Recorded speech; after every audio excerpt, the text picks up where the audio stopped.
Salut tout le monde, vous êtes sur le podcast littéraire L'ivresse, où l'on discute d'une lecture commune autour d'un verre. Donc le principe est simple, l'un nous propose une sélection de livres, on vote, une fois que le livre est choisi, on en parle dans notre podcast. On prévient tout de suite, il y a des risques de spoil. Pour les éviter, vous pouvez nous suivre sur Instagram où on dit le livre un mois à l'avance, si vous voulez lire avant.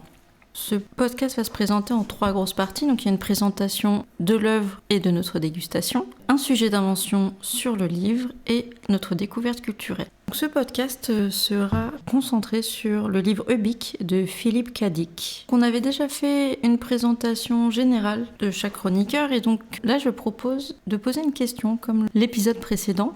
Morgane, on va commencer par toi. Donc si tu pouvais revivre une première lecture, laquelle ce serait ? Je vais être absolument pas originale, mais je vais dire Harry Potter sans aucune hésitation. Parce que c'est le livre qui m'a donné goût à la lecture. Je pense que j'aurais pas la même lecture aujourd'hui, mais on va dire je retrouverais bien mes 10 ans et je relirais bien Harry Potter. Tu veux dire que t'aurais pas la même lecture parce que tu sais que J.K. Rowling est transphobe ou pas ? T'as pas le droit de lancer ce sujet-là. Elle peut relire des livres qu'elle a achetés, juste elle peut plus acheter des livres. Oui, et puis Voilà. ça change littéralement la lecture, je pense. Non, on s'en fout ? Non, on peut pas s'en foutre. Non, on peut pas s'en foutre. Ça change pas que ça reste une œuvre qui m'a marqué profondément, comme beaucoup de gens, et que c'est là. Alors, maintenant tu m'as donné. Je me sens mal. Ah non, mais c'était pas le but. la question fondamentale, est-ce que ça changerait cette première lecture en ayant cette info-là ? Est-ce que ça change des bouts de l'histoire ? Parce qu'elle a quand même été elle a été mise en avant au début comme proposer une safe place. Là, c'est plus du tout. Moi, j'ai pas lu, c'est pour ça que je demande. Ça je pense m'intéresse que pas. oui, effectivement, j'aurais sans doute pas la même lecture en sachant tout ce qu'elle peut dire aujourd'hui. C'est vrai. Du coup, c'est un peu une première lecture si tu les Je te relis déteste. maintenant. Moi, je sais. Putain, faut que j'en choisisse un autre maintenant. Ah bah non, tu lis ce que tu veux. T'es un enfoiré. Voilà, ça commence bien. Ouais, super. Et donc c'est la fin de ce podcast, il n'y aura plus jamais d'épisode. Ça, c'était bien. Hein. Quelle aventure. Au moins, on est au top. Tu vois, tu te dis, là, on est au max. Bah, Si toi on arrête peut-être, maintenant, moi un peu moins. Oui, non, mais si on arrête il y a 20 minutes, on était au max. Et du coup, toi, Clément ? Si je devais relire, je voudrais relire La route de... McCarthy. Oui, chercher son prénom. Cormac. Ah bah moi, j'avais Paul. T'as vraiment décidément le prénom. C'est bien ça, hein, je me suis pas Oui, trompée. c'est hein. Cormac. Oui, c'est ça. Et comme ça, il peut même redécouvrir le nom de l'auteur. Et ouais. Ça, c'est beau. Bah non, parce que je les lis pas. Ça fait partie des trucs que je lis pas. Non, c'est vraiment ça serait le...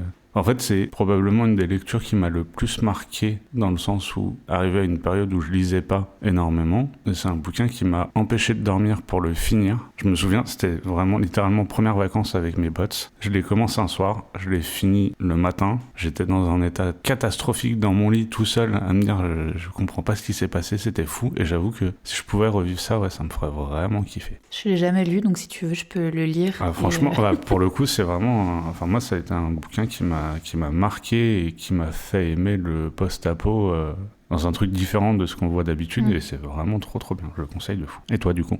Eh bien, moi, j'ai eu trop de mal à choisir parce que entre Orgueil et préjugés de Jane Austen, mais vraiment, du coup, je veux aussi avoir oublié le film. Ah oui, bah oui, moi je compte ça aussi. Enfin, on oublie toute l'œuvre et on retombe dans le bouquin comme on est tombé la première fois, oui. Du coup, Elle ou Beloved de Toni Morrison. Et je ne saurais pas du tout lequel choisir parce que du coup, c'est pas du tout les mêmes époques. Mais pour moi, les deux sont des romans absolument incroyables, quoi. Je sais pas, j'ai réfléchi un bon moment et vraiment entre les deux, entre tout l'univers de Jane Austen, ouais, en plus c'est même pas les mêmes lieux et tout, je suis incapable de choisir. Donc bah j'en prends 2. Oh, la chance. Bah, Moi, après, j'en avais 2, j'ai choisi un. Après Morgane, Ouais, on en mais a toi, pris 8. Du coup, tu peux enlever Du Harry coup, je Potter. peux donner mon deuxième, comme ça au moins on est bon. Vas-y. Ça Shutter Island. rattrapera peut-être. J'ai même Ouais. pas vu le film. Le livre et le film. Incroyable. T'as un plot twist de fou et en fait, tu vas le relire, mais tu perds en le relisant du coup. Mais il est oufissime. Moi, ça me fait peur d'avoir peur, donc je regarde pas et je lis pas. Oui, ne le regarde pas et ne le lis pas. Je fais juste un petit rappel. L'alcool, c'est cool avec modération. On n'en boit pas trop. Prenez soin de vous. Pour cette discussion, on est parti sur une dégustation. Donc, on va boire 3 verres différents au fil du podcast, tous axés sur la bière. Parce que dans le livre, on parle du bic, comme de la bière. Je vous lis la citation. Le meilleur moyen de commander une bière, c'est de dire Ubik. Fabriqué avec des houblons sélectionnés, de l'eau parfaitement pure, lentement vieillie afin d'acquérir une saveur parfaite. Ubik est le numéro 1 des bières de ce pays, produite exclusivement à Cleveland. On s'est vraiment axé sur des bières. La première boisson qu'on propose, c'est un mocktail. On voulait quand même essayer de proposer de temps en temps une boisson sans alcool pour que tout le monde puisse y retrouver. On s'est dit, livre de SF quand même un peu barré. On s'est dit qu'on allait demander à ChatGPT de nous créer une boisson. Il nous a proposé un cocktail avec de la bière blonde sans alcool, du jus de pomme trouble qui va rapporter de la rondeur et le côté légèrement altéré, du miel, un trait de jus de citron pour de l'acidité vive pour le choc des réalités, je reprends ce qu'il a écrit, et une pincée de sel pour une profondeur ubique. C'est beau quand il parle. Ouais. Incroyable. Et il le justifie en disant « Ubik propose un monde où les produits sont omniprésents, sponsorisés, absurdes et parfois instables. Une bière sans alcool pourrait très bien être vendue comme un remède contre l'entropie cellulaire. » Alors du coup, là, on l'avait préparé un peu à l'avance, donc on l'a déjà un peu goûté pour cette première partie de podcast. Qu'est-ce que vous en pensez ? Moi, j'aime plutôt bien. Ça se boit hyper facilement. Ça me fait penser à du jus de pomme. À du cidre. Oui, c'est pareil. Hein. Oui, c'est pas faux. Ouais, ça apporte pas grand-chose, je trouve. C'est bon, mais je trouve que le goût de citron n'est pas là. Il me dit de mettre une pincée de sel. Ah, je trouve qu'on le sent bien, le sel. Ah ouais ? Moi, je sens ni le citron, ni le sel. Je sens de la bière sans alcool et du jus de pomme. Bon, après, c'est moi qui ai fait les dosages. Et du coup, c'est peut-être là qu'il y a un truc qui déconne. Mais pour moi, c'est vrai, c'est un mélange de cidre et de bière, quoi, sans l'alcool. Ça passe, mais c'est pas fou. Ah ouais, moi justement, je trouvais qu'on sentait bien tout, j'aime bien. Peut-être mieux fait le tien. Mais je trouve ça bien. Tu devrais faire ça tout le temps, mieux faire mes verres. On va se lancer sur la présentation du livre. Je vais vous faire la petite biographie de l'auteur. Philip K. Dick, un auteur américain né en 1928 et décédé en 1982. À 53 ans, il fait d'abord une crise cardiaque suite à un AVC. Sacré combo. Période sympa. Il a commencé par exercer quelques jobs dans la musique et il publie son premier roman en 1955. C'est son livre Maître du Haut Château, sorti en 62, qui le révèle réellement et qui obtient le prix Hugo. Il devient par la suite un auteur reconnu de tous.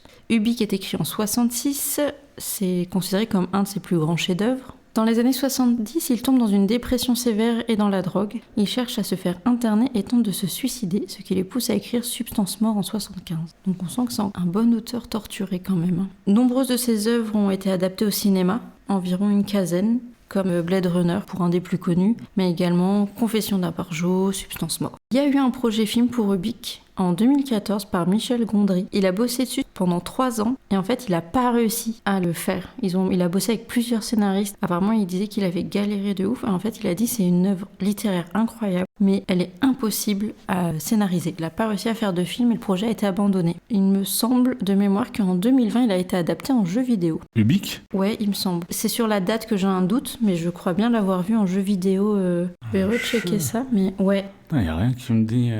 Alors pas du tout en 2020, en 2000 sur PlayStation. Pourquoi 2020 Mais il s'appelait Ubik ? Ouais, un jeu vidéo de stratégie et d'action de science-fiction développé et édité par les studios français Cryo Interactive. J'avais jamais entendu parler. Après c'est un vieux jeu donc je pense qu'il doit peut-être plus très bien rendre... Ouais. Donc c'est Clément qui avait choisi ce livre. C'est moi. Je vais lire le résumé du livre avec la traduction la plus récente. La florissante agence anti-psy Runsitter et associés protège ses clients contre toute intrusion psychique. Mais lors d'une mission sur Luna, ses meilleurs éléments sont victimes d'un attentat à la bombe orchestré par une agence rivale, Glenn Runsitter, est aussitôt placé en semi-vie. Rapidement, Joe Sheep et les autres survivants sont témoins de phénomènes étranges. Le visage de leur patron apparaît sur les billets de banque. Les cigarettes n'ont plus aucun goût. La technologie semble régresser. Et un produit nommé Ubik, qui possède de curieuses propriétés, surgit au moment les plus opportuns. Clément, je vais te demander du coup de nous faire ton résumé maintenant et de nous dire pourquoi tu as choisi ce livre. Alors mon résumé, j'ai fait assez rapide. C'est l'histoire de Joe Sheep, employé de Glenn Runsitter, qui a une société de protection contre les attaques mentales. Glenn et Joe montent une équipe pour un contrat qui a été donné par une entreprise un peu obscure. Ils réalisent le contrat et pendant ce contrat, il y a une attaque contre leur équipe. Et Joe va essayer de comprendre ce qui leur arrive pour arranger les choses. Et donc, pourquoi ce livre ? Alors, parce que je voulais relire un livre de Philippe K. Dick. Pour le coup, j'ai lu Blade Runner avant la sortie du Blade Runner avec Ryan Gosling. J'avais été vraiment marqué par ce livre, d'autant plus que le film et le livre ne se ressemblent pas vraiment. J'avais eu cette expérience-là avec K. Dick, et après j'ai essayé de voir et de lire Le Maître du Haut-Château, et ça a été un enfer, les deux. Et du coup, je me suis dit, aller voir Ubik, qui est du coup considéré comme sa plus grande œuvre, me permettrait de pencher d'un côté ou de l'autre de la balance, de savoir si Blade Runner j'ai adoré parce que c'était un moment où j'avais envie de lire ça, ou alors si Le Maître du Haut-Château c'est vraiment sa façon d'écrire et du coup, juste j'ai eu un coup de bol, quoi. Donc avant de commencer la discussion autour de l'œuvre, je vous propose de déguster la première bière. Donc la première bière s'appelle Contresens, qui nous vient de la brasserie Grillen. C'est une fabrique de bière et un pub à Colmar. La Contresens est une white stout. Les white stout.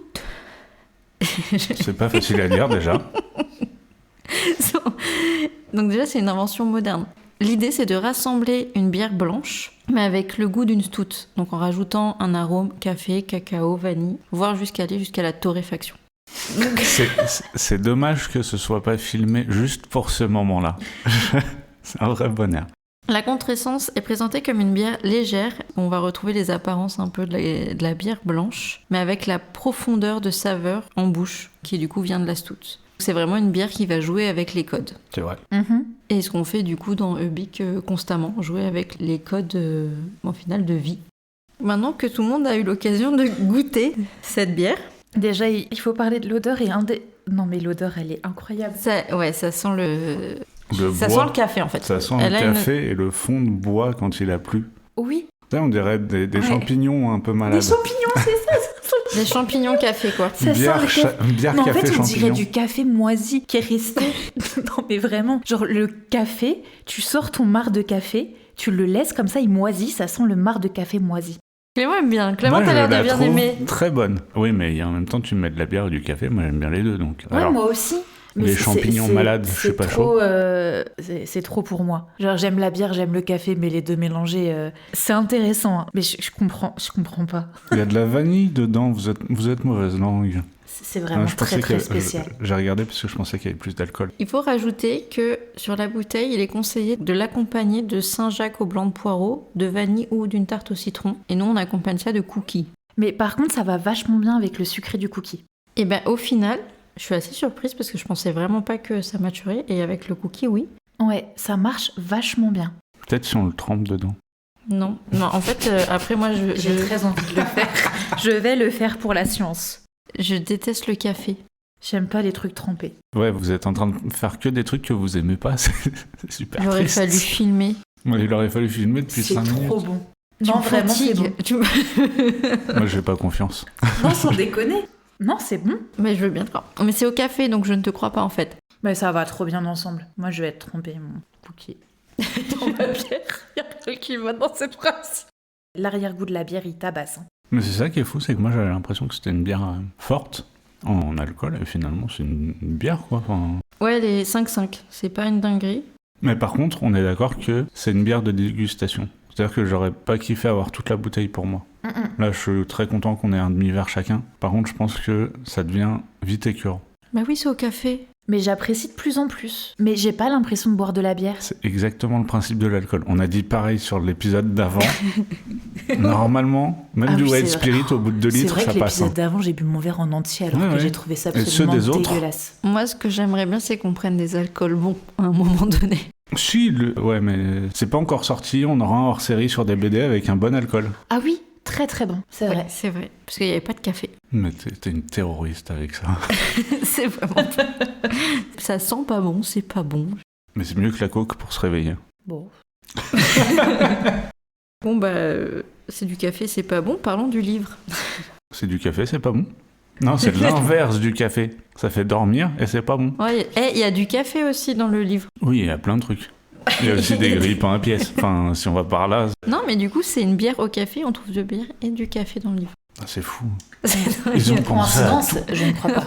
Je pense qu'il l'avait écrit en pensant à ce soir. Ouais, ça doit être ça. Et ils ont fait la bière en pensant à ce soir aussi. Tout le monde pense Bah à oui. nous, en fait, tout le temps. Évidemment. Je n'en peux plus de cette célébrité. Donc, je crois que je me suis rarement autant endormie sur un livre au sens propre du terme. Je me suis beaucoup trop endormie dessus. Je comprends. Je me suis pas endormi, mais Je me suis pas endormie, moi. J'étais un peu... Quand j'étais dedans, ça allait. Par contre, j'ai mis énormément de temps à chaque fois à retourner dans ma lecture. J'avais pas forcément envie d'y retourner, mais quand je le lisais, j'étais pas... je m'endormais pas. Il vous faudrait les images de ce que j'ai vu. Angie, elle a tout bu. Si, son verre, il est vide. On dit, elle a failli vomir. Tu sec. Ah, je voulais juste préciser, avec Morgane, on n'a pas la même traduction du livre. Moi, j'ai la traduction la plus récente, et du coup, elle a été traduite il y a vraiment pas longtemps. En 2025, en fait. Avril 2025. Ouais, donc elle est toute neuve, quoi. Elle est toute neuve, et en fait, on a comparé. C'est vraiment pas la même chose. Moi, j'ai vraiment l'impression que l'écriture est beaucoup plus fluide, et je pense que ça a énormément joué dans notre ressenti de lecture. Surtout que nous, il a été traduit en serbe. Du coup, c'était vachement compliqué de double traduire. On perd le sens de certains trucs, mais je pense qu'on a l'idée quand même. Nous, on a la traduction par Alain Dorémieux, avec Clem, Et qui date de... 1970. Ah oui, ça ressemble clairement plus à ça. En fait, c'est la première traduction, quoi. Et moi, j'ai la traduction d'Hélène Colomb. Et je suis très contente, du coup, d'avoir eu cette traduction-là. Non, mais du c'est coup, vraiment ça- impressionnant, le changement. J'ai rarement comparé des traductions avec autant de changements. Ouais, Après- elle se voit dès la première page, en Ah fait. oui, oui, c'est assez fou. Après, ça se comprend en 50 ans d'écart. Et ben, on a évolué, Oui, et c'est pas mal. et on a évolué dans la langue française et la façon d'écrire. En fait, de ce qu'on a vu, j'ai l'impression que c'est surtout ça, c'est que le style est beaucoup plus lourd dans le nôtre. Et Ouais. du coup, ça n'aide pas à se mettre dedans, quoi. Et moi, je me suis vraiment... Il y a un soir, je me suis dit, non, mais allez, vas-y, avance sur le livre, lis-le. Et je crois que je me suis endormie 3 fois dessus, en me réveillant en mode, non, allez, vas-y, lis, et je me rendormais, quoi. Et moi, même avec cette traduction-là, il y a des moments, j'ai senti une certaine lourdeur. Ouais. Aussi. Donc, Eh ben, c'est pas la traduction, c'est l'auteur.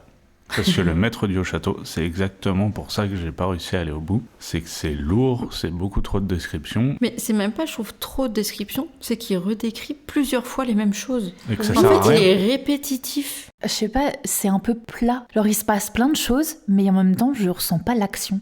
Mais en même temps, ce qu'il décrit, ça sert. Il décrit des persos qu'on revoit jamais. Et en fait, quand il décrit le monde, c'est intéressant. Oui. Quand il décrit les persos et l'histoire, c'est répétitif et ça donne un peu l'impression de remplissage. C'est exagéré, mais ça donne un Oui. peu l'impression Ouais, de je vois ce que remplissage. tu veux dire. De ce que j'ai vraiment ressenti à la lecture, c'est que j'ai bien aimé, mais en fait, j'ai aimé plus l'univers que l'histoire. On est d'accord, clairement. L'histoire aurait été une nouvelle, tu vois, je pense qu'elle aurait été cool.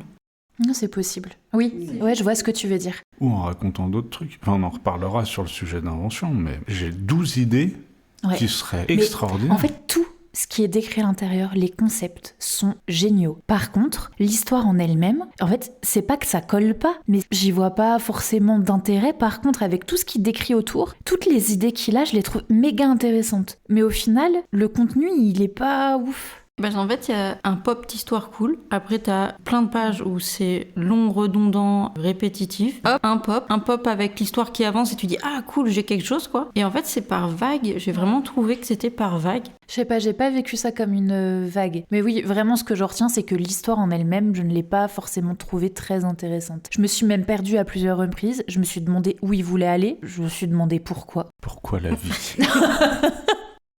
C'est très. J'ai eu l'impression en lisant que même l'auteur, il savait pas où il voulait aller. En vrai, ça a l'air d'être un auteur qui savait ce qu'il faisait, mais vraiment, j'ai l'impression que c'est le style qui fait ça, quoi. Ouais, non, moi j'ai vraiment tout. J'ai pas ressenti ça du tout. Je vois où il voulait aller, je vois pourquoi il a mis. Je trouve que c'est un classique, mais qui a mal vieilli. Tu sais, comme les films, des fois tu regardes des vieux films et tu dis Ouais, je vois ah ce que ouais, tu veux il dire. a trop mal vieilli, alors que quand il est sorti, il a été ouf. Et moi j'ai vraiment ressenti ce truc-là avec ce livre.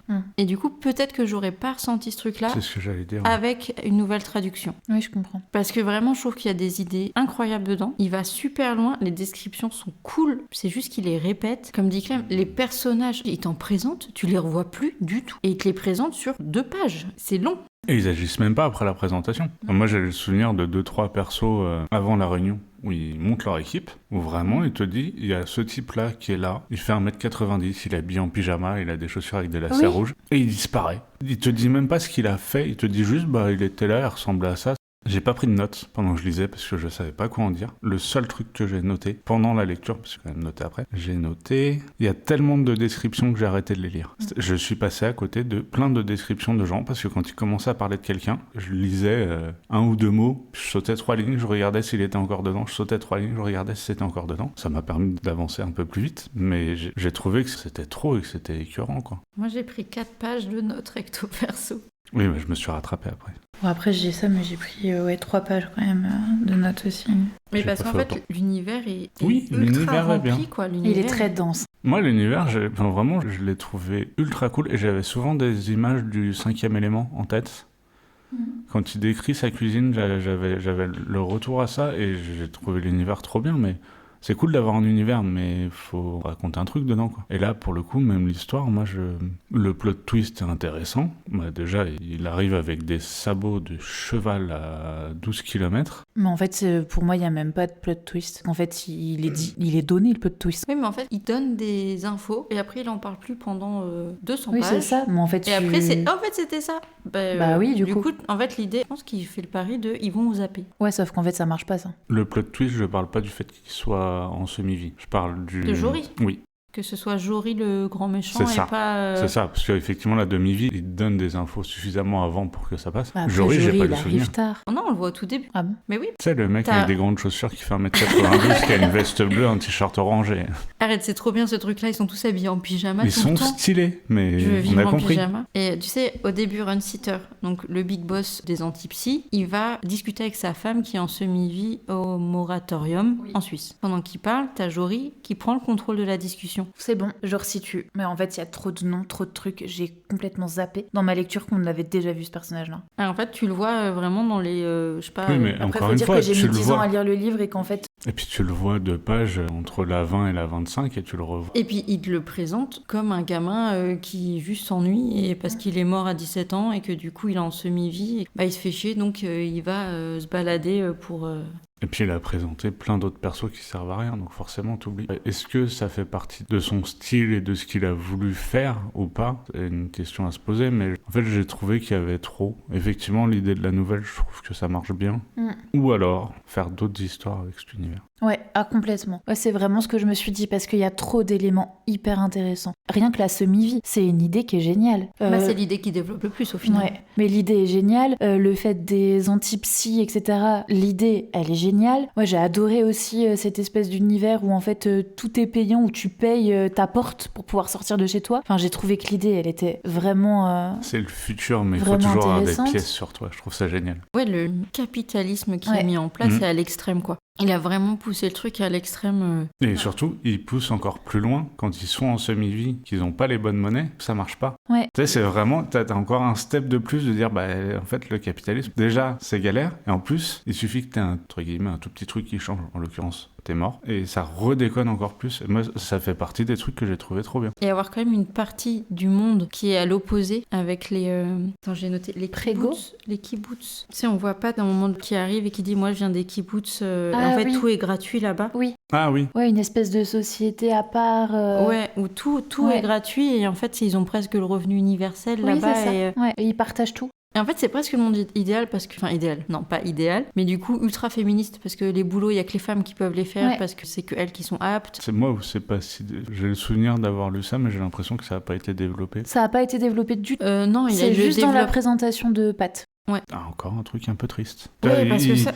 Non, vas-y, j'y reviendrai Parce après. que ça, c'était hyper cool. T'as l'impression que les sujets qui, à l'époque, pouvaient être un peu touchy et tout, un peu mal vus, il les met vraiment en fond, genre... je l'ai dit, bon, elle est pas trop quand même, parce que je veux quand même pas trop énerver les gens, quoi. Ouais. Le féminisme, à cette époque-là, je pense pas que tu pouvais l'être. Je suis pas sûr qu'ils savaient ce que c'était, oui, non, c'est... Mais ouais, mais je trouve que dans le livre, il y a 2-3 fois où il essaye, et il y a 2-3 fois où c'est un gros sexiste. Et il joue sur les 2 tableaux, mais du coup, ça marche avec les 2 univers, tu vois. Je cherche, je trouve pas les moments où il a été un peu féministe. En l'occurrence, à part Pat. Avec tout le personnage de Pat, oui, en fait. Qui est le meilleur perso et qui est badass et tout. Mais au final, je trouve qu'il arrive quand même à... Au final, tous les persos pour le coup, là, ça, je l'ai trouvé réussi, c'est que t'as pas de perso 100% bon ou 100% mauvais. Ouais, totalement. Ouais, enfin, pendant tout le livre, Pat, les autres persos pensent que c'est une traître pendant une bonne partie du bouquin. Mais quoi. parce que c'en est une. Pas une raison.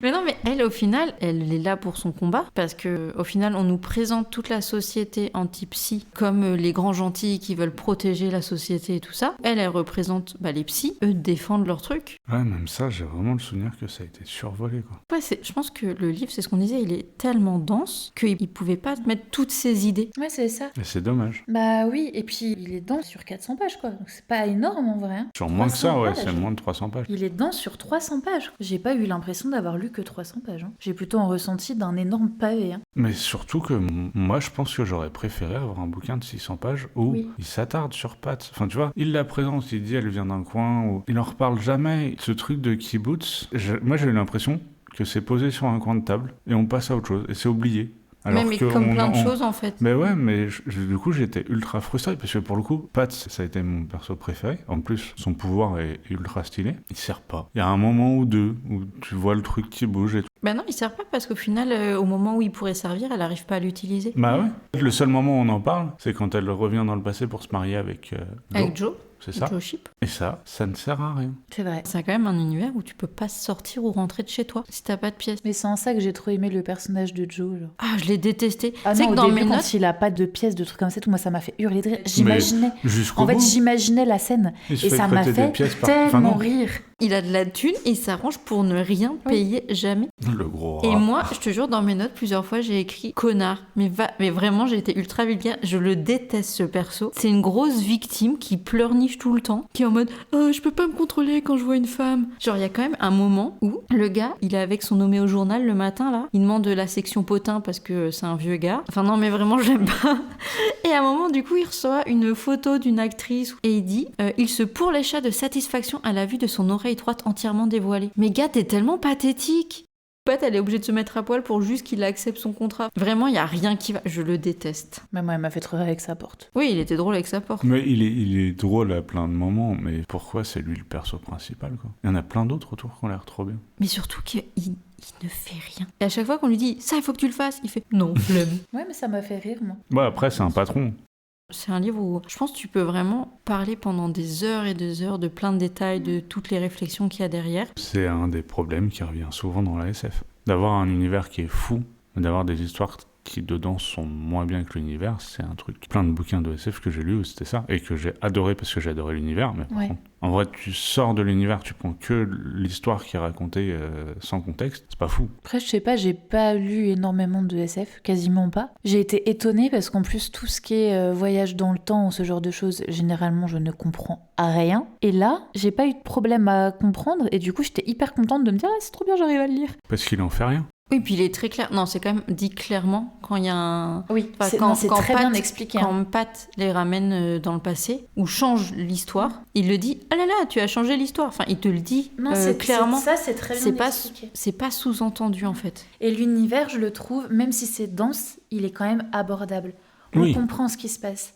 Et moi, ça m'est arrivé d'essayer de lire de la SF en ne comprenant à rien à ce que je lisais. Et là, tout est expliqué, c'est clair. Je trouve que c'est abordable. Il te met même les définitions des termes qu'il crée et tout ça. Le seul truc où je pense qu'il essaye de jouer un peu pour te mettre dans le flou, c'est qui est semi-vivant, qui est vivant. Enfin, oui, mais après ça, l'explosion, c'est le seul truc où il te laisse dans le flou. Pour pouvoir... Mais il laisse pas vraiment dans le flou parce qu'il arrive avec des grands sabots et il donne des perches qui sont tellement énormes qu'en fait tu peux que les prendre. Moi là où j'ai eu des doutes, c'est à quel moment on est dans le monde des semi-vivants et à quel moment on est dans le vrai monde. Il y a un moment où tu te poses la question de où est la réalité. Ce que je trouve ouf, c'est qu'il a eu plein de concepts qui ont évolué presque comme il l'a imaginé aujourd'hui. Comme la porte à pied. Exactement. Moi, quand je suis chez moi, il faut que je paye mon entrée. Ouais, c'est galère. C'est pour ça que je bois pas de café, parce que je veux pas payer ma cafetière tous les jours, tu vois. T'imagines la taille des poches qu'ils ont? En vrai. Non, mais décris toutes les mais fringues. comme en fait, ils ont des peignoirs. Et ben peut-être que c'est des peignoirs avec... tu sais, des fois, t'as des peignoirs où t'as des poches en haut et des poches en bas. Dans la rue, ça doit faire un boucan. C'est rigolo, mais c'est pas très pratique, quoi. C'est super chiant. Mais tu vois, le Homéo Journal, au début, ça m'a fait un peu penser à Siri ou OK Google ou tous les trucs comme ça. Il lui parle. Oui, Tu sais, oui. il arrive le matin, il fait hey gars, je veux ça. Et du coup, comme Google et tout, il donne les mauvaises infos. Il fait non, c'est pas ça que tu m'as donné. Moi, je veux ça. Après, OK Google, il montre pas les oreilles de tout le monde, mais... Bah, après, tu peux dire OK Google, envoie-moi la photo d'une oreille d'actrice. Je pense qu'il te donne une Oui, photo d'oreille. il doit tu vois. trouver. Qui dit que c'est bizarre ou pas? Google, non, il s'en fout, il te donne ce que tu veux, Ah ouais, c'est non. légal. Tu peux lui demander bien pire. Non, mais regarde pas maintenant. On est entre nous, on se regarde pas les oreilles, hein, Morgane. Tu vois, il y a plein de petits concepts, je trouve, qui sont pas ultra expliqués. Alors qu'il y a des concepts, il t'en fait des tartines. C'est comme les différents pouvoirs, il y a des fois, ils te les... Mais surtout, ils servent jamais. Moi, j'étais fou. Ils font une équipe de Oui, 11 avec tous persos des pouvoirs. décrits dans le bureau. On part en mission, on est tous potes, on meurt tous. Il n'y en a aucun qui se sert de ses pouvoirs, il n'y en a aucun qui fait quoi que ce soit. J'étais là, en fait, si tu voulais me faire perdre 150 pages, mets pas d'encre. Dessus, viens, on gagne du temps. Le seul qui fait des trucs, c'est celui qui a pas de pouvoir. Bah oui. Et il fait des trucs, il vivote, quoi. Bah, en fait, il utilise l'argent des autres pour se rendre compte qu'il y a des trucs qui vont pas. C'est ça son pouvoir, il gratte des pièces. On m'a donné de l'argent qui fonctionne pas. Oh, je me suis acheté un café qui est moisi. Le café moisi, c'est la bière. C'est donc ça. Finalement, on a vraiment choisi la bonne bière. Il est pas moisi ce café, elle est très bonne cette bière. J'ai pas mal aimé aussi, pour revenir sur un des sujets les plus importants, les semi-vivants, où là je trouve qu'il le pousse un peu, parce que c'est quand même le sujet du livre, mais à côté de ça, il dit vite fait que les enterrements, comme nous on les connaît, sont devenus dans l'idée un truc ultra barbare. Et en fait, il développe pas plus l'idée que ça, parce qu'en fait c'est quand même le sujet du livre qui est en fond tout le temps, et en fait il le survole aussi, quoi. Surtout qu'il dit que quand t'es en semi-vie, t'as une durée de vie de mort. Ouais. Il dit qu'à chaque fois qu'il réveille sa femme, elle perd du temps, et enfin, il y a un truc comme ça. Et du coup, c'est pareil, il dit pas, ça se passe quoi après? Bah, t'es mort après. Ouais, mais du coup, Tu te fais pas enterrer? tu vois, vu que l'enterrement c'est un truc barbare, c'est qu'ils le font plus. La fin, elle est ultra chelou, non? Cette espèce de fin ouverte où c'est Runecinter qui prend une pièce et sur sa pièce, c'est Joe Chip. Et du coup, tu te dis, mais attends, c'est quoi ce putain, bordel? c'est vrai, oui. Est-ce qu'il est mort? Est-ce qu'il est pas mort? Mais du coup, s'il est mort, comment il a... Du coup, toute l'histoire n'a surtout plus aucun sens. La toute fin, ils te Comme la disent, bière. elle a contresens. Et finalement, tout est lié à cette bière. c'est C'est fou. dingue. La fin, juste, il passe son temps à te retourner comme une pièce et à te dire, c'est eux qui sont semi-vivants. Non, c'est eux qui sont semi-vivants. Non, c'est lui qui est semi... Et en fait, je pense qu'ils le sont tous. On sait qu'ils peuvent communiquer ensemble. Mais je me dis, s'ils sont peut-être pas dans le même moratorium, est-ce qu'ils peuvent quand même... Je sais pas. Mais moi, cette fin, je l'ai trouvée naze. J'adore les fins ouvertes d'habitude. Mais là, je me suis dit, j'arrive même pas à concevoir comment ça peut être possible. Je comprends pas, ça me saoule. Je trouve que c'est dans la continuité de ce qu'il a fait. De justement pas savoir Ouais, c'est pas si fou. ton perso est vivant, il est mort. Là, les 20-30 dernières pages, tu les passes à te dire, ok, il est semi-vivant, il essaie de se battre contre un truc. Et la dernière page, c'est on rechange. Ça m'a pas surpris, mais du coup, je dois bien avouer que jusqu'à il y a 4 minutes, j'avais oublié. Donc finalement, c'est pas si marquant. Mais oui, moi aussi, j'avais oublié cette fin. Mais c'est peut-être parce que je l'ai terminé tout à l'heure. Ça doit aider. Je l'ai zappé parce que je trouvais que ça manquait de cohérence aussi. Moi, Et du trouve coup, je que me suis dit non. Je trouve qu'en fait, Jory, c'est la vraie surprise du truc. Oui, c'est ça. Ah bah, moi, j'ai pas été surprise parce que je me rappelais plus du personnage. Pour toi, il a juste popé comme ça et il y avait un Mais méchant. je me suis dit, c'est qui celui-là? Je me suis dit, ok, d'accord. Mais comme des fois, il y a des trucs qui pop, tu dis ok. Enfin, je me suis dit la même chose. C'est un giga paradoxe, ce bouquin. Tu peux pas le lire en une fois parce que tu t'endors, mais il faut pas non plus t'arrêter parce que sinon tu perds des trucs. Et puis, c'est un livre avec des chapitres longs. Je déteste les livres avec des chapitres longs parce qu'en fait, j'ai pas de temps de respiration dans ma lecture et je déteste ça. Et puis il y a même pas d'image. Ouais. Je veux dire, on colorie où? C'est chiant. Tu décolories les lettres. Ouais, On mais a moi même j'ai pas de besoin qu'il y ait son les non plus numéros. avec, Non, c'est mais c'est triste. ça, c'est fou. Alors que moi je lui ai mis des pièces dedans et tout, il y a rien qui marchait. Enfin, je comprends Tu pas. pourras me donner ton livre? Oh bah oui. En plus, pour le coup, oui. Et, si, il y a quand même le gros concept aussi de la régression des objets. Plus il avance dans la semi-vie et les phases où Jory a moins d'énergie pour créer l'univers, dans des semi-vivants, les objets qui régressent. Une machine à café qui fonctionne avec des pièces à une vieille machine d'avant. Ouais, tu retournes à un univers où la vie est plus comme on connaît aujourd'hui. Joship, il est en mode, mais moi c'est cette vie-là que je veux, ça me gonfle de devoir tout payer tout le temps. Plusieurs fois il y a cette réflexion-là de Joship où il dit, mais ça me saoule. Et c'est pour ça en fait qu'il est radin, c'est parce que le concept de tout payer tout le temps le gave. Par contre, le truc que j'ai trouvé trop bien, c'est à chaque début de chapitre, les petites pubs Ubik, j'ai trouvé ça ultra drôle. Oui, mais en fait c'est tout. Je n'irai pas au concours de twist, Hélène, j'ai mal au ventre. Attends, je vais te préparer une dose d'Ubique. Ubique vous remet dans le coup en moins de 2. Prix comme indiqué sur la notice, Ubique soulage rapidement le mal de tête ou de ventre. N'oubliez pas, Ubique n'est jamais loin. Évitez tout usage prolongé. Et par contre, ce que j'aime bien dans la SF, c'est que je trouve que normalement tout doit être explicable. Toi, tu peux pas mettre de super pouvoirs magiques. Et ce que je trouve dommage ici, c'est qu'il s'est pris des libertés qu'il explique en 2 mots, genre si, tiens, je te donne une explication, sois content. Mais genre, le gars, il sait pas conduire. Il arrive dans une voiture, hop, il sait conduire. Ouais. Que là, on est sur de la SF pure, et vraiment, il se prend des libertés qui sont ultra dommages. Le coup de la voiture, je sais plus comment il l'explique en 2 mots à la fin, ça m'a saoulé. Ah, Je trouve que ça prend des libertés sur l'histoire où ça aurait pas dû être aussi simple. Et peut-être que ça aurait apporté à l'histoire d'avoir plus de complications que tout lui tombe tout cru dans le bec au gars. Et toi, c'est pareil, le produit Ubique qui permet à Joe Chip de survivre, bon bah pareil, c'est un produit magique. C'est vraiment j'ai besoin de ça pour mon histoire, je le prends et ça tient pas debout pour de la SF, je trouve que ça marche pas, quoi. Et puis là, ça donne vraiment l'impression qu'il a construit le truc juste pour que ça l'arrange. J'avais vu le 2e Blade Runner, pareil, je l'ai trouvé un peu ennuyant. Pareil que quoi ? Bah pareil que Ubique, c'est ennuyant. Il est très bien ce film, il est très beau. Et en fait, je pense que moi, juste mes attentes marchent pas avec cet auteur. Je pense qu'on est bien. Ouais, je pense aussi. Carrément, ouais. Du coup, dernière dégustation de bière. On est parti chez Mogwai Beer Company, une jeune brasserie indépendante issue de la, je cite le site, Mouvance Craft, située à Mundolsheim dans le Bas-Rhin. Eux, ils ont pour objectif de réaliser uniquement des brassins éphémères. Il n'y a aucune bière que tu peux vraiment retrouver dans le temps chez eux. Parce qu'ils veulent laisser libre cours à leur envie expérimentale, que ce soit dans les bières contemporaines que dans les bières loufoques. J'en ai vu sur leur site façon pizza, façon tarte flambée ou une choucroute. C'est vraiment dommage qu'il n'y ait pas l'image sur ce podcast.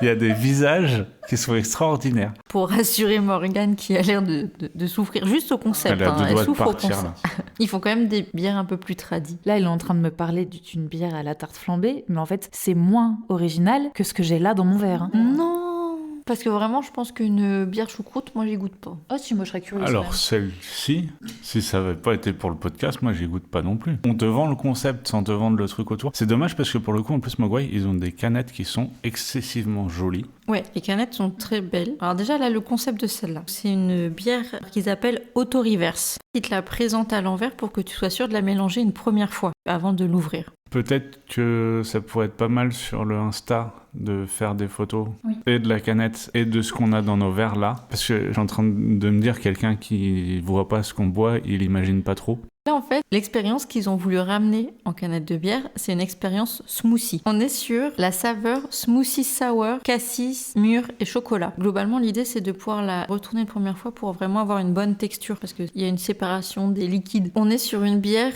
qui décrivent comme dense et pâtissière, avec 50% de fruits et ces grosses louchées de cacao. On sait pas la quantité de cacao, du coup, je pense que les gars, ils ont dit, oh, la texture est bonne, c'est bon. Plus, hein. Ils nous conseillent quand même quelque chose sur cette bière sur le site. Évitez de trop sourire après avoir bu ce machin. C'est pas mauvais, hein. C'est pas mauvais. Bah, ça a c'est un texture smoothie. d'un smoothie. Oui, Par rouge. contre, je ne sens pas l'alcool. Non. Je n'ai pas le goût de la bière. Non. Ah si, t'as le goût de la bière. Ah, j'ai pas le goût de la bière. Zéro. Mais le cacao, pas non plus. Si, le cacao, tu l'as en fin de bouche. Mais vraiment, tu sens vraiment le cacao et t'as peut-être l'amertume de la bière qui vient après le cacao. Mais alors moi, je sens tout. Hein. On a la bière, le cacao et les fruits rouges. Et c'est très bizarre, du coup, d'avoir des morceaux dans sa bière. Oui, mais ça, c'est parce Bah, qu'on t'as a... un smoothie, en c'est fait. parce qu'on n'a pas eu les mêmes fins de soirée, ça, Morgane, c'est tout. Je suis ravie de pas avoir eu les mêmes fins de soirée que toi. Non, mais c'est cool en smoothie, mais effectivement, moi, j'ai le goût du fruit rouge. Pour donner à tout le monde une idée de l'épaisseur de la bière smoothie, Clément, pour nous servir, a dû écraser la canette. Ça ne coule pas. C'est très bizarre parce que du coup, automatiquement, ça ne pétille pas parce que c'est un smoothie, mais on sent... En bouche, t'as On sent le côté pétillant, mais sans les bulles. C'est peut-être parce que je l'ai acheté en 1992, ça. Oui, c'est l'année ça. où se déroule Ubique. Bah oui. C'est absolument incroyable. Non, en vrai, moi je trouve ça plutôt bon. Après, c'est vraiment une bière de partage. Et là, d'autant plus. Parce que là, je me dis, il faut boire toute la canette, ça doit être écœurant, quoi. Pas possible. Sauf pour une personne autour Moi, de la j'aime table, bien. apparemment. J'aime bien, mais je sais même pas si je finirai le verre. Mais que j'ai. franchement, Ah bah t'es obligé, En parce que été là, il est en train de se solidifier dedans. Faut que tu te dépêches, hein. mais non, en été, le côté smoothie frais, ça passe super bien. Ils m'ont pas prévenu ce qu'on allait boire ce soir, je m'attendais pas du tout à ça. Mais alors, mon Dieu. Mais moi, je... Au final, on en a tous aimé 2 sur 3. Ouais. C'est Morgane n'est pas c'est convaincue. pas si mal. C'est bizarre. Mais c'est comme le livre, après, on est dans le thème. Oui, le livre est bizarre. Hein. Il faut le retourner pour le lire en plus. L'idée, c'était de trouver des boissons décalées, comme dans le livre. Alors, moi, ce que j'aime bien, c'est que Morgane, à chaque fois, elle aime pas, mais elle picole tout. Faut pas gâcher non plus. Alors attends, parce que j'ai un doute. Ah si, j'ai cru que c'était une bière sans alcool. 4,7. Oh, bah c'est pas... Bah, ce qui est surprenant par rapport à la contresens. Bah surtout qu'avec la fermentation des fruits, tu pourrais t'attendre. Bah ouais. On va avancer peut-être. Sujet d'invention. Clément, t'avais l'air ultra inspiré. Oui, j'avais plein d'idées de sujets d'invention. J'aurais adoré avoir un Ubik avec Pat en perso principal, avec son histoire de son kibbutz, quand elle se fait engager par Run-Sitter, et enfin tout le truc, et de voir sa semi-vie et tout, son pouvoir, comment elle s'en sert, ce que ça peut amener, j'aurais trouvé ça trop bien. Ça m'aurait plus plu, mais s'il avait mis autant de descriptions, j'aurais probablement dit la même chose de l'autre côté.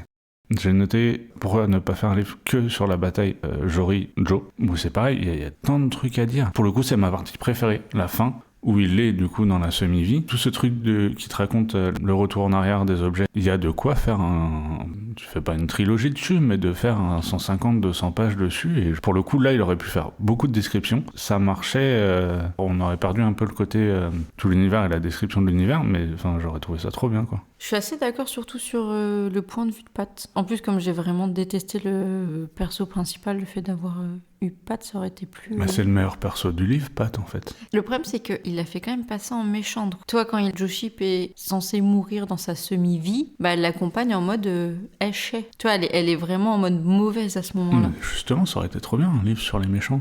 Tu vois, il passe son temps à critiquer la société et le capitalisme. Bah autant le faire du point de vue d'un méchant. En plus, pour le coup, si ça se trouve, tu remontes son histoire dans les kibbutz, elle a une bonne raison de tous les détester. Il la chasse.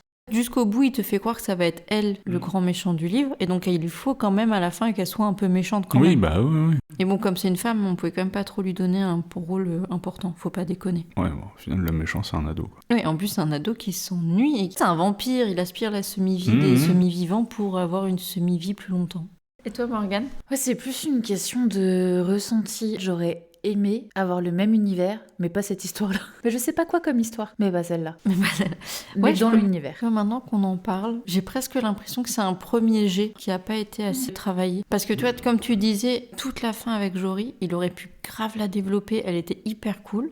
Non, mais je pense vraiment, il l'aurait mis soit en nouvelle, où du coup il aurait pu virer pas mal de trucs, ou vraiment faire une série un peu plus poussée, où chaque idée est vraiment développée et prend place, quoi. Où du coup t'as pas juste des... J'avoue que ça aurait pu être une saga à la Asimov. Il aurait pu en faire plusieurs bouquins. Oui, t'as l'impression qu'il avait plein d'idées et il s'est dit vas-y, je les mets toutes au même endroit et je vais en faire un truc, quoi.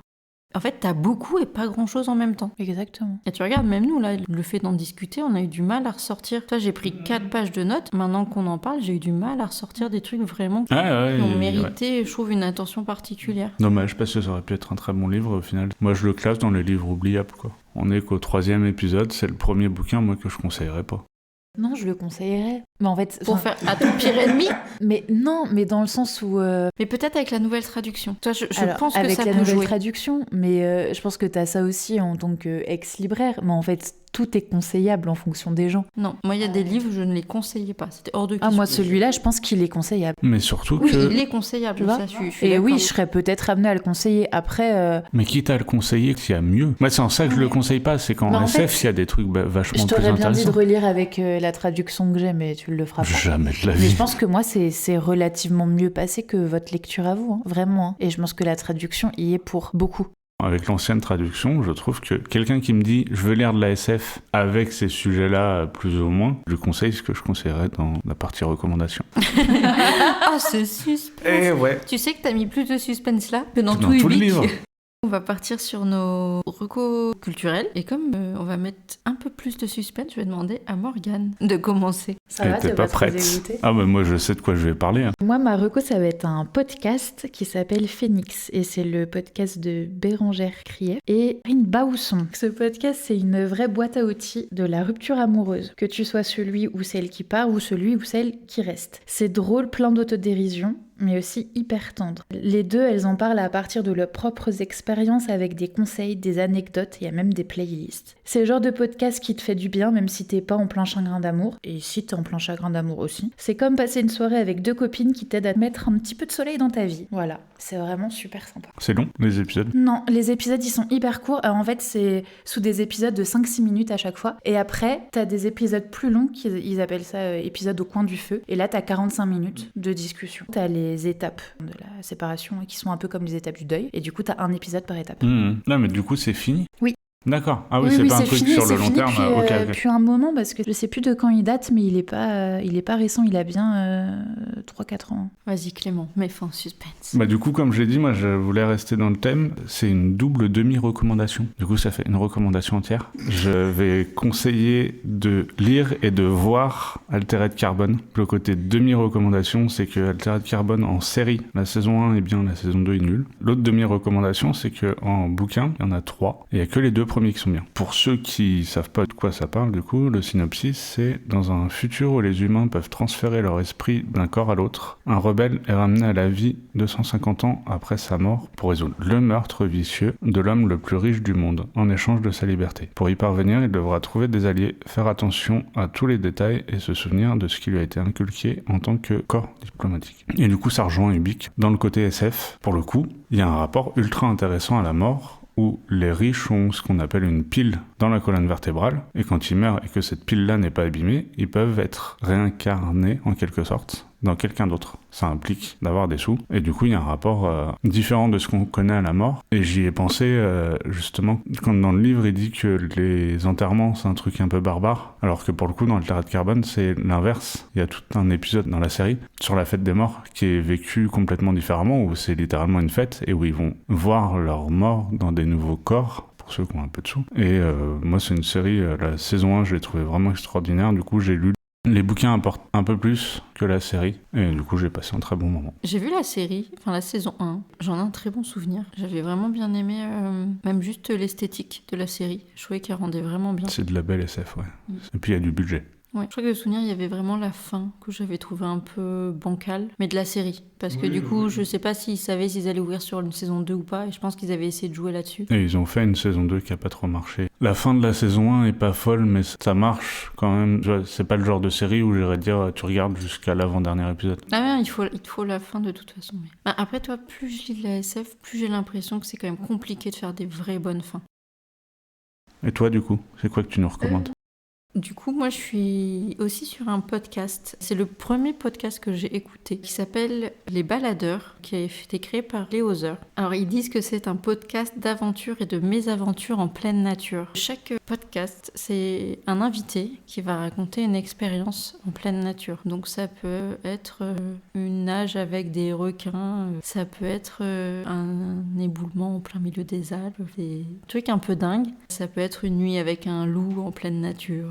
Et du coup, ça fait vraiment voyager. Et en fait, je trouve qu'ils arrivent à mettre une ambiance dans leurs épisodes. Moi, je sais que quand je l'écoute, je fais toujours ça à un moment où j'ai rien à faire. Et je voyage, quoi. Et vraiment, c'est ultra reposant, sauf quand c'est des vraies mésaventures pas cool. Mais sinon, c'est hyper reposant. Tout ce que t'as raconté, ça a l'air de des mésaventures pas cool, quand même. Mais parce que c'est celles qui m'ont le plus marqué, je pense. Non, parce que la nage avec les requins, de souvenir, ça se passe très bien. Mais du coup, je le conseille vraiment parce que ça fait partie de mes podcasts chouchou. Et du coup, même question, c'est long? Je crois que c'est des épisodes un peu longs. J'ai plus en tête, je te dis, je me pose... Dans mes souvenirs, c'était autour de l'heure aussi. Je crois qu'il y en a, ça va peut-être même jusqu'à 1h30. Ouais. Oui, mais ça rentre dans les podcasts un peu longs.